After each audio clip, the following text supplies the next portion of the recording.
The other thing that, and thank you for that, I'd like to hear, if you could, share a little bit about future vision.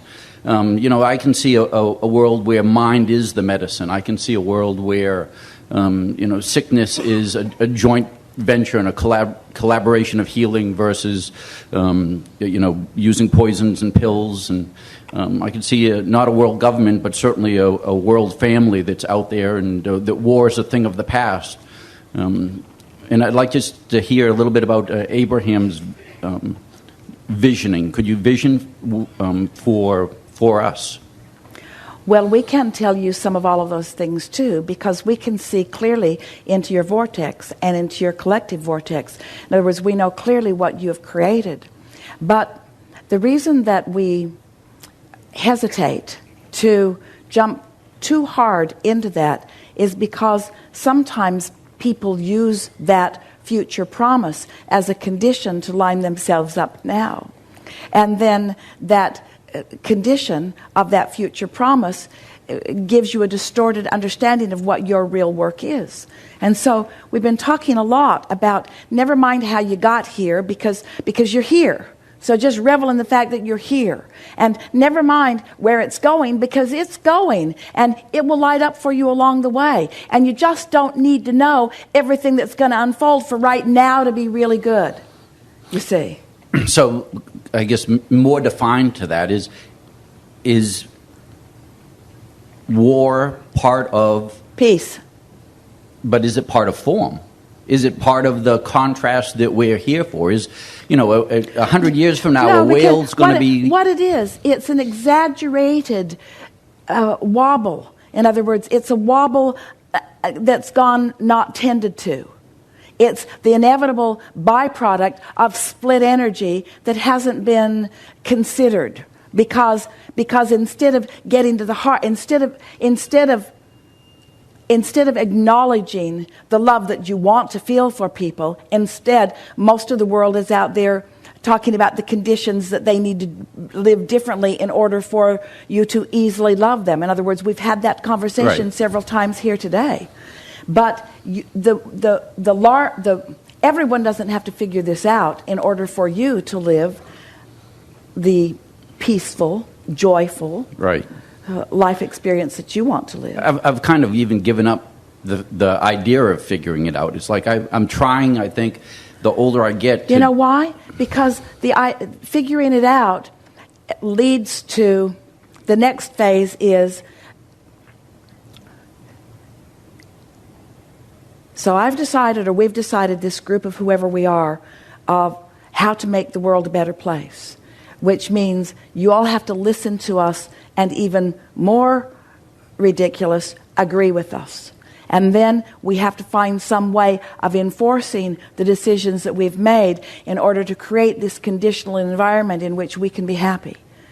And the reason that you can't figure it out is because it's backwards of the way the whole thing is set up. That's not what the trajectory is.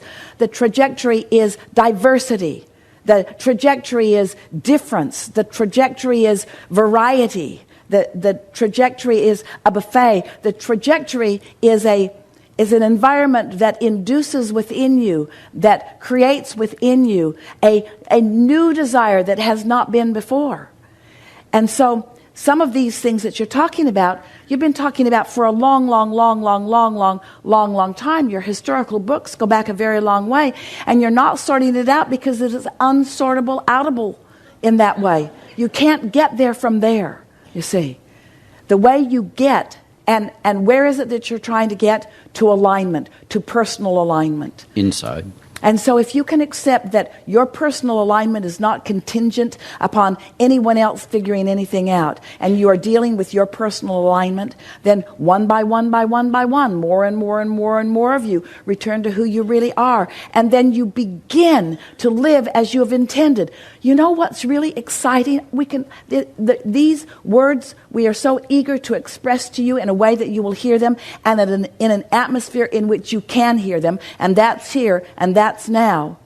Everything that has been before has been leading to this moment in time when more of you are in the state of allowing and then moving forth. In other words, this is what you have all been waiting for. You've been waiting for your aligned awareness of this time-space reality. So everything that you've lived before, through all the wars and all the injustices and all of the things that you wish were not part of your history, every bit of that is what has perched you on this place of realization. So not only is your planet not on its way out, this is the beginning of everything that you have intended it to be. In other words, you all have been reveling in the idea. You knew that this moment in time would come. You knew that a tipping point would come when more of you would understand who you really are and why you are really here. A time when you would understand that no one else needs to stop doing something that they're doing in order for you to be joyful. That your joy is not dependent upon the change in behavior of anyone else. In other words, we really want to say it in enough different ways that you can really feel the full impact of what we're saying to you. This is your moment. This is what not only you came for, but what all humanity has been posed for, you see. This is what it's all about. To be in this time-space reality and feeling your own invincibility, your own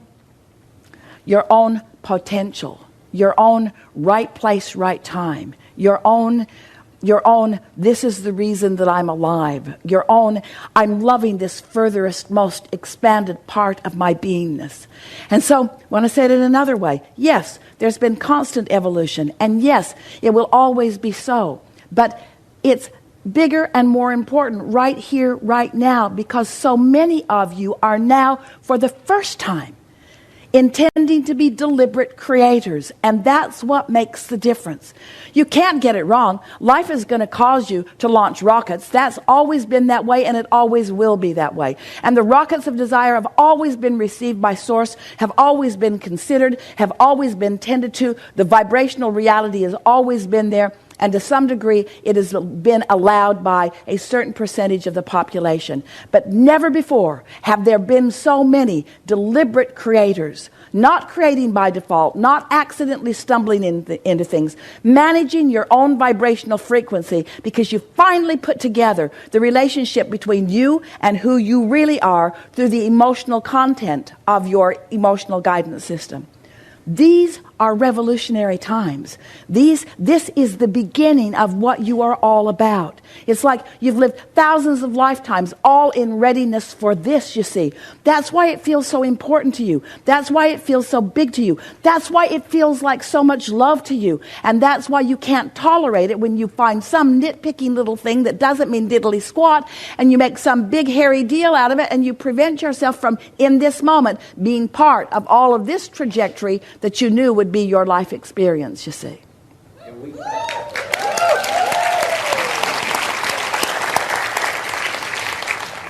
We kind of go through our day thinking only blessings and honor the process, and it's already done. And that's kind of everything else is by the wayside. So.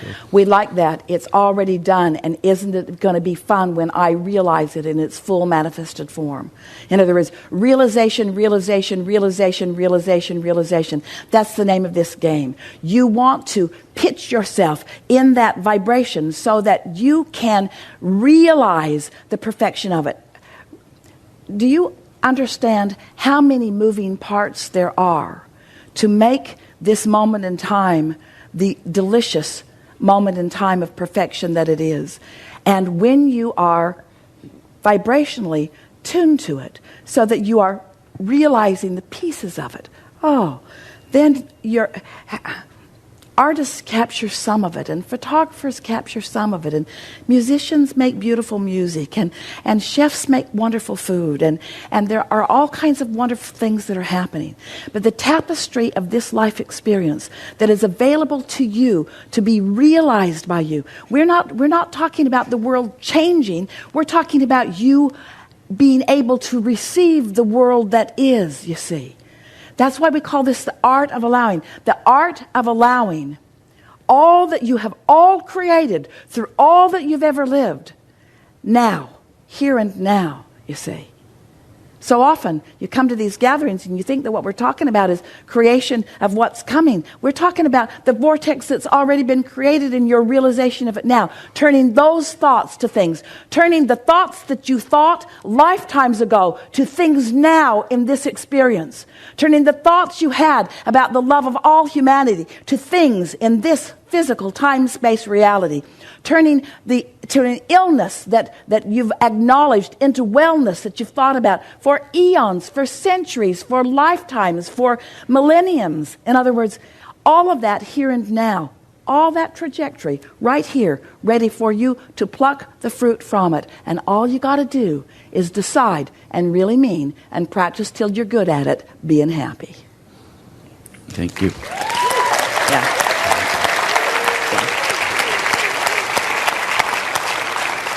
And each one of you, we love so much what our friend said before, that he's been paying attention, but now suddenly he's realizing the things that he'd been hearing before, now they're meaningful to him in a whole new way. That's what realization is. Realization. You allowing, the interpretation through your mental process of the thoughts that Source is thinking. Imagine. Source, who's been in on this for a very long time.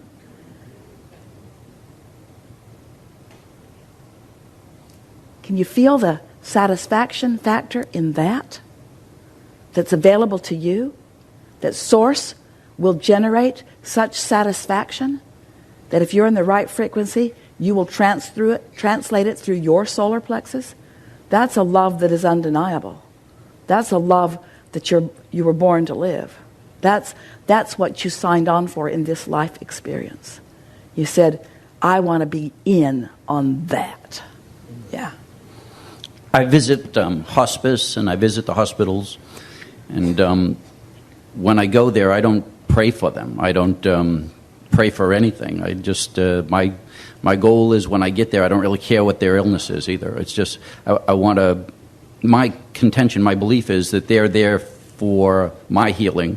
And my purpose there is to feel joy while I'm there. And that's the highest thing that I can do. Is that a correct understanding? It is. To be at peace. It is. And that's the end of it. I try not to even use words, and I'll have them talk about their best experiences, and then I'll talk about mine.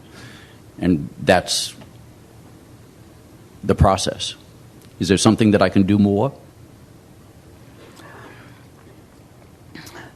Revel in your knowledge about what non-physical is about. Express your understanding that we are all eternal beings. Feel eagerness for the adventure that they are embarking upon. Practice it before you get there so that there's no question from them that you really mean what you're saying. And then just sit with that grin on your face in anticipation of the adventure that they are upon. Good. And I've got a lot of stories from the other side. So it's and sometimes we even try to make connections right there on the spot. Good. Really good. Really good. Thank you. Yeah.